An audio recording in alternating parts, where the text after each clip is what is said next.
Hello and welcome to the rugby discussion. Today we are going to be talking referees, and this one in the blue corner we have the man who hates the whistle and loves anarchy and doesn't like any control at all. We have Cornflake. How are you doing? I'm good, thanks, but that was quite an intro. It kind of outdoes me a bit with words like that. And in the blue corner opposite him, we have a man who has been involved with officiating at Super Rugby level this season. We have the Cannon. Hey guys. Yes, indeed. I ran water for Super Rugby ref in the Waratahs Blues game, but it's I'm on the up and up. So I'm interested in what you're going to discuss here, because there's a lot of ways you can take this discussion. Well, that's true. On Monday this week, I talked about Team Yellows. Previously, obviously, people were talking about the head highs and officiating of the tackle. We've had people talking about consistency. We've been talking our game came for the weekend. We've also had from the weekend the neutral referees, or we have, or we allowing country referees at Super Rugby level. This we could talk about all day. And guys, we're going to try and keep it to 30 minutes though. So. Cornflake, this was your topic, your suggestion. Where we going to kick off from? Well, I think it's only apt if I'm here talking about referees. It starts off with yellow cards. It seems to be my favourite thing to talk about. Yellow cards, excessive amounts. We're up to 106 for the season. Referees are giving out more cards in the refereeing games. Sometimes not warranted, I'd say. That's probably half the reason. Half the call. Other things on referees, I guess that I'd pick up on them being a bit slack on would be things like not their fault, but like how the rules are too opinion orientated on certain rulings. So that's really what I was going for with that. Just dissect that as you will. Okay, let's kick off with that first one then. So, as you say, you are the yellow card stat man. So how many cards are we up to this season in how many games? We're 106 and 10. And God, who knows how many games we are. 13 rounds. Work it out. Oh, dear me. Okay, so 106 yellows and 10 reds so far this season. And last season we had? 94. 94 cards in total, I think it was. So we've already had more cards than last year, and last year we had more cards than the year before. Last year, obviously, the card issue was the contact in the air, which raised the number of cards. This year, we're talking about the head-high tackles. So, which you got any examples of cards you're uncomfortable with?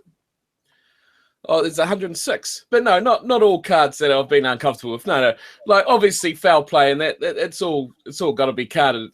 Despite that, but I think some things are a little too, like saying before, opinionated about what is a yellow card and what's not a yellow card. I mean, the knockdown of the ball thing with attempted intercepts, that's one prime example. A lot of things like that. So I saw the head rock there by Cannon, so he seems to have something the intentional knockdown is one of the worst things in rugby, I think. If the player's not in a position to catch the ball and they knock the ball down, it's a yellow card. Obviously, there's a bit of subjectivity there, but quite clearly, if you can tell if they're in a position to catch the ball or not, and if they're preventing a try or preventing a line break every single day of the week, it deserves a yellow card because it's negative play in the game of rugby, and it should be played open and freely as much as possible. But that is still his opinion, though. Because you get a lot of time where that's not actually... It's always going to be, even at its bare bones level, even in soccer. I mean, a foul is still a subjective call. I mean, you've got these idiots that say it should have been a penalty or it shouldn't have been a penalty. There's always going to be that in sport. You can't automize it either. You can't have a robot go along the field and say, that's hands in the ruck, that's a intentional knockdown. Every sport has officials where it's going to have an interpretation of the law. So I don't see how your point stands up when it comes to compared to every other sport in the world. Well, that's not every sport in the world. That's only one.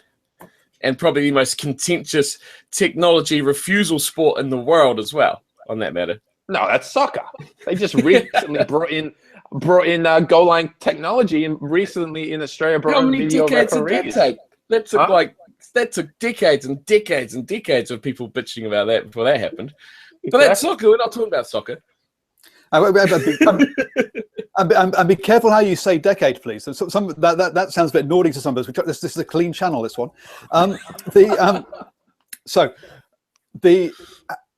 To bring it back for a little bit, have you had any extra rulings or guidance this season around giving out more cards, Cannon?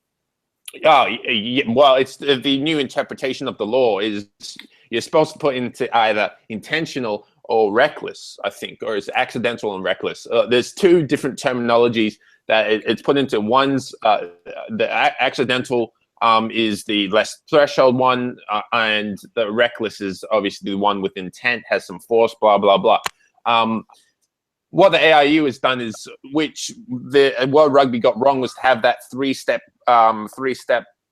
process where it was their force, was their intent, blah, blah, blah. What the AIU have come out and said, and I'm not sure about New Zealand rugby, I'm sure it's very, very similar because there's a lot of talking between Sounds Our Nations when it comes to this, is if it warrants a yellow card, use your common sense. It warrants a yellow card. Quite simple. If the tackle is high with a lot of force and it injures the player, that could either be a red card or a yellow card. I mean, we've got more guidance when it comes to neck rolls and stuff. If there's contact around the head when it comes to the neck rolls and there's no turn of the guy, that's only a penalty. But if there's a twisting motion when it comes to a neck roll, there's a yellow card. And if it goes all the way like an alligator roll and there's a lot of force, that's a red card. So we do have standard levels, but every game's different. You know, what I might think is a yellow card, some referees might think is a red card. And the citing commissioner at Super Rugby level will take that into his own hands after they review it. So, yeah. No, and we saw that at the weekend where going back to the gone absolutely blank Stormers versus Blues game, where Piers Francis was knocked out. It was just decided it was a penalty. The guy gets a red card and banned for 3 weeks from memory, whereas you had Duffy get red carded for 2 yellows and then get no sanction at all when he went to the citing commissioner afterwards as well. Now, to be fair with Duffy, one of those yellow cards was a team yellow rather than a personal yellow. So whilst, yes, he was offside, you don't get yellow carded for offside, and that's not something you want to see people getting banned for. Even though some people would say actually offside is the thing that's killing the game as it reduces space for attacking teams. But I'm not sure I'd go as far as banning players for being offside. I do think it should be whistled, and if repeat offence, you need to use the yellow. But we did see that, so that there. So basically, but what I'm hearing from Cornflake is he doesn't like empathy. He wants it to be. He wants a black and white game. He wants it to be a clear cut, and we should have no empathy for what someone's doing. If this happens, this is the result. End of story. And that way we get fully clear cut, more like consistent. Well, that's one of the things. I think we either have consistency, where everything is clear cut, or you have empathy, and then we're not going to get consistency. And that's one of the you can't have both. It's definitely empathy is definitely more important when it comes to a refereeing perspective. Empathy for the game and understanding what the player is trying to do. Or I mean, the one example I used in the Super Rugby was when Bernard Foley was slipping last year and took out the legs of a player in South Africa. Or the other way around, the player was slipping, took out the legs of Bernard Foley and landed on his head while he got a red card. It was very, very, very unlucky, and there's a lot of talk about that. You know, personally, I probably wouldn't have given it a red card, but the law is cut and dry. If you take the legs out and then he lands on his head, it's a red card. So, you know, you've got to be empathetic and understand what the players have done or are trying to do. I think we saw that again this year. The Crusaders game, it had been raining, it was wet. The guy runs in, the Crusaders guy runs in. He sets his studs to try and stop, and he can't. He slides, and the other player's in the air and gets taken out. And I think one of the things we've seen as a change is how the commentators are talking about it. Because last year, as you say, it would be that can't be a card. We've got to have some empathy. This year, when you listen to the commentators, it's like, yeah, if he puts himself in that situation, he's going to get carded. It's unlucky. It wasn't intentional. It's not his fault, but he shouldn't have got that close in the first place, and he has to take those into account. So it's interesting how the perception has changed over around this as well, I think. My final point to that is that's something I try to communicate when I card someone. Is like, I understand that if it's accidental, like high tackle or something, I say with a lot of force, I'm like, I understand those, it slipped off the ball or whatever, but blah, blah, blah, the law is cut and dry. I've got no choice but to yellow card you. And that's something the referee should communicate and understand what, tell the player, I understand where you're coming from, but this is the law and this is the reasons why. So I think that comes down to the communication with the referees on the field as well. Now, I want to go into communication, right? So, one of my bugbears. Listening to Nigel Owens, he says actually there is no law in place, and we don't have rules in rugby. We have laws. There's no law in place that allows anybody to talk to the referee. Convention allows the captain to talk and ask questions of the referee, but the law actually says no one. That's not written down in law. What really gets me at the moment is scrum halves, particularly at the back of rucks. And if my computer screen is the ruck and the sideline is over there, they're doing this the whole time. And they're not actually paying attention to what's happening in the ruck or the ball. They're just trying to get the linesman to blow it. I would love referees to see that the first time and drag the guy over and go, do that one more time, and you're off the pitch. Shut up, play the ball. It really narks me seeing that the amount of back chat that is actually being allowed now. And it seems to be being allowed under the premise of we've got to communicate with players better from the referees. Whereas actually, you know what? Communication is a two-way thing. But I would like to tell these players to stop it because we are heading down the route of more play acting and more appealing each year. Yeah, Conflict, do you have an opinion on the back chat of players? Not particularly. Depends if you're going to start carding it or not. If you're going to card it for someone talking, well, that's a bit game destroying, in my opinion. That's the overall big thing for me. Is that the best game of rugby you're going to have is when you got 15 guys on each team, not 13 or on 15 or things like that. So it's about the quality of the game and more things like that. But overall, I can see your point, but really, it's not something that I think a card is really the way to fix. If anything, more cards is not good. Well, to be brutally honest, I don't get a lot of back chat, and even when I get an inquiry from a player, it's for 99% of the time it's respectful and it's an actual message that they're trying to understand why my decision was, and that as you said, the communication's both ways, and I let them have their opportunity when it's warranted. I don't let players chat to me when I'm carding them or for a foul play, because obviously there's something else I've got to attend to instead of, can you watch for feeding the scrum straight, which is half of the messages from the scrum half anyway. But I'm just saying, I think the back chat really isn't too much of an issue. Maybe at Super Rugby level it is. I'm not at that level yet. But I think the players know how to respect the referee. But you also have to show that you are more than competent as well. If you lose the players' respect and understanding the first 5 minutes by making awful calls, then your game is going to have an awful effect on that. I mean, if you have a look at the Reds and Hurricanes game that Angus Gardner refereed, when there's 4 disallowed tries, lost respect for him in that game because he, A, didn't go up with the right call to the video referee, and B, kept getting the call overturned. So if he actually went to the TMO and said, blah, blah, blah, blah, blah, another issue when, they're celebrating after the try is scored, and then 60 seconds later, the try is taken away from him for a knock-on or whatever. Yeah, 2 things. So TMO's definitely is, I think, where we're going to go next. Mark has come on the chat and said, in my opinion, TMOs should have less impact on disciplinary decisions during the match. On-field officials should try and make the right decision. And I think that's a fairly common view.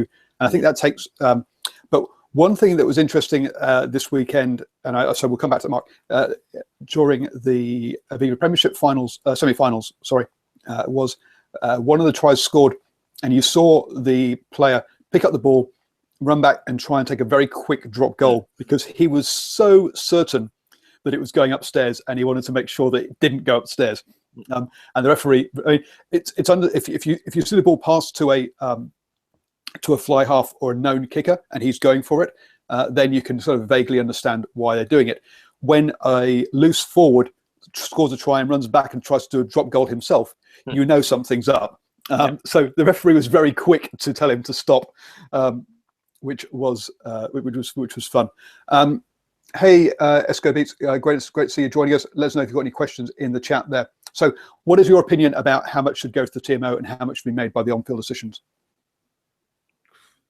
Go on, Clay. Yeah, I was going to say go referee.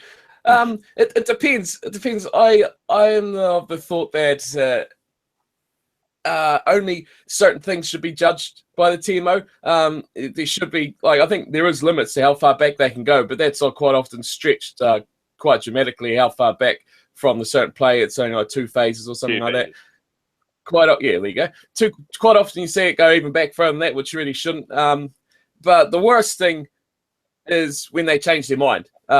They should, if they make a decision. We've seen it quite bad in the World Cup in 2015. A lot of tries being scored, awarded, and then just as he's about to take the conversion, it's like, oh, hang on a minute, we might actually have a look at it because they've played on the big screen or the crowd's booing their ass off or something like that. That's where it gets a bit, I'm a bit, nah, come on. It may be a try, it may not be a try, but really the referee should have taken it upon himself to actually, if he had any doubt in his mind, it shouldn't take the crowd booing or a replay on the screen. He should either stick by his decision or, get it looked at straight away, first things first. So it's 50-50 on that sort of thing.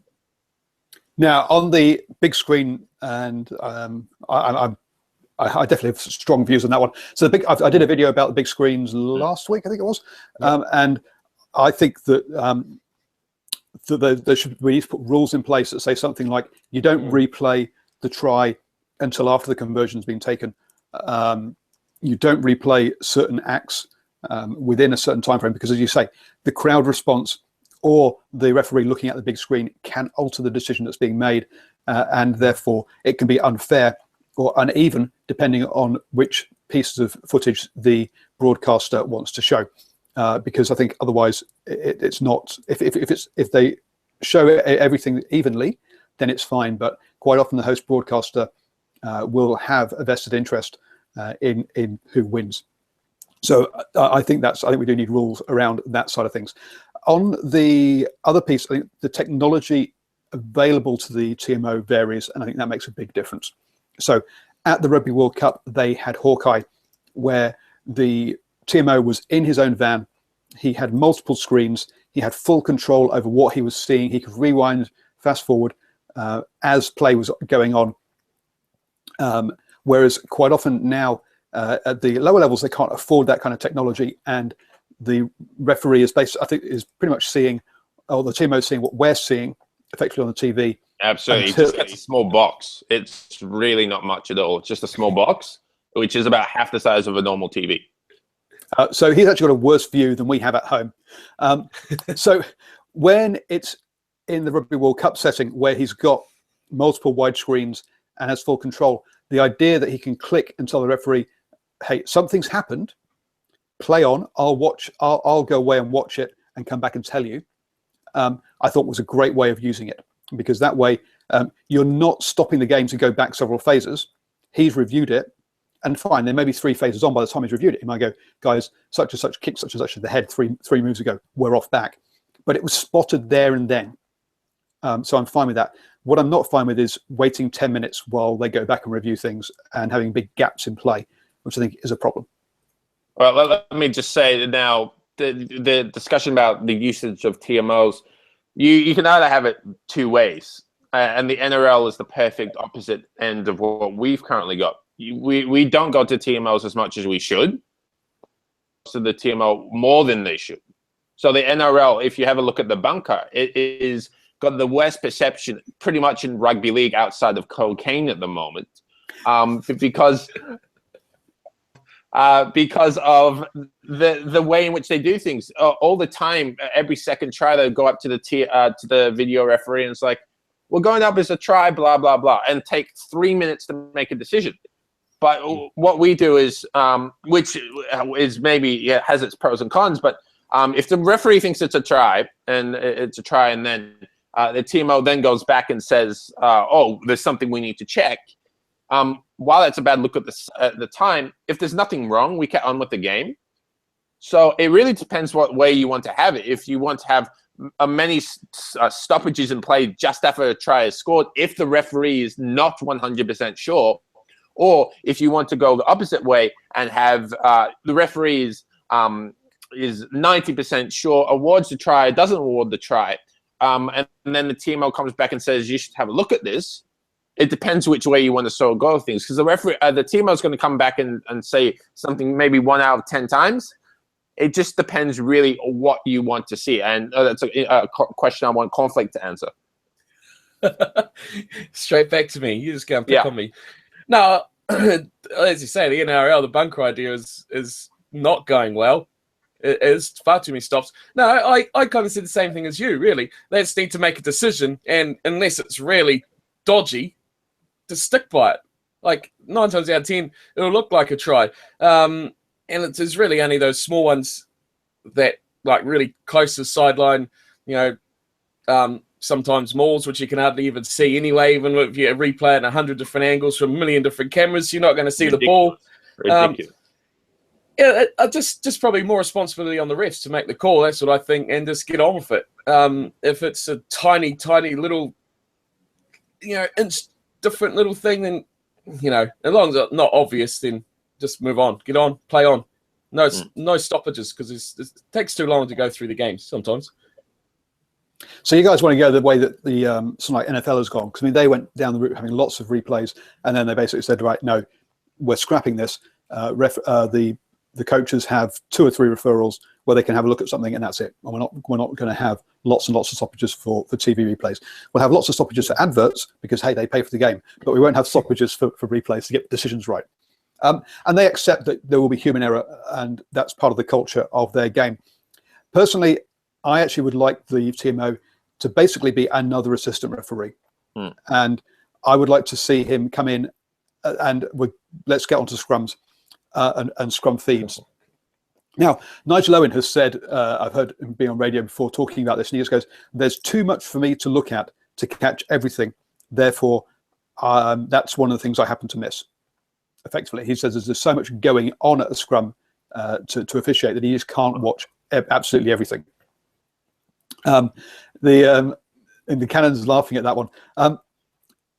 So, okay, if there is too much for you to look at, let the TMO who's watching on a TV screen tell you if it's straight or not, and just go click if it's one sort of 2 clicks or 1 click if it wasn't straight.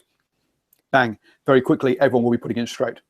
Well, to be fair, there's a couple of functional issues. I mean, it takes about 10-15 seconds for TMO to actually look at the feed. So I mean, they can't look at it in real time because it's. Let's be honest here. Straight fed scrums is something that is never referee. I probably, in my 5 years of refereeing, I probably free kicked it either once or twice. There is, like Nigel Owen said, so much more I've got to watch for. I've got to watch for the angling of the props, the binding of the props, the binding of the second rows, where who the dominant scrum is, and if they're going through them, pushing straight, if they're pushing around to get the dominance. There's so much to look for when it comes to a scrum. A simple feed that is a little bit crooked. Honestly, I don't think is a difference. It really is. If the the opposing scrum have said that wasn't crooked, my response to him is I'll watch for it, but I'm being consistent. I'll let you have what he's having. I'm not going to pull you up for something that is at a 15-degree angle when it should be the 0-degree angle, because it's just a free kick. It's like something that doesn't matter really. It's just, get the ball in and out of the scrum, or if you want to use the scrum as a weapon, just get the ball in and be the dominant scrum, and the rest is history. So I think that's not as an important issue as some other things, to be quite frank. Yeah, I'll be completely boring and agree with what he said. it's a very small, tiny matter, but it does make them a bit more competitive if you've got two good packs. Is probably all, but you focus on one thing and then it's going to target another that you lose focus on, and what's more important, I guess, is comes down to the end of the day. Or we could just go like the NRL and have two referees. No. Dancer will be even more. I wanted a reaction. It was just silence. Dancer will get even more broke with the referee change. Terrible idea. No, that was just a joke. That was just a joke. Yeah. No. Oh dear. Good. Right then, we personally, one thing I found amusing. There was a couple of seasons back, watching a game. I think it was a Rugby Premiership game, and the scrum half got yellow carded, so was off the pitch. And it was amusing watching the fullback come on and try and feed a scrum as the ball went absolutely dead straight down the middle and just stayed there. And nothing happened. Everyone just sat there while everyone was just trying to push, and it was a disaster. So, because he didn't know how to feed properly, and so anyway, but that's by the by. I guess I'm in the minority here who thinks that should be that should be properly done. A good scrum is amazing, but again, we just want to get in and out. We don't want to collapse scrums, and we don't want resets. That's the big thing, is scrum resets in the amount of time it takes out of the game. So something I wanted to always do is get the ball in and out. If the ball's down and it's available at the back, get the ball out and let's play the game. I'm not going to reset the scrum, which some referees do. I feel like it's too pedantic, and we just want the game to be played. I want the ball in as much as possible, and scrum resets, if we can minimize the time there, we save a lot of time.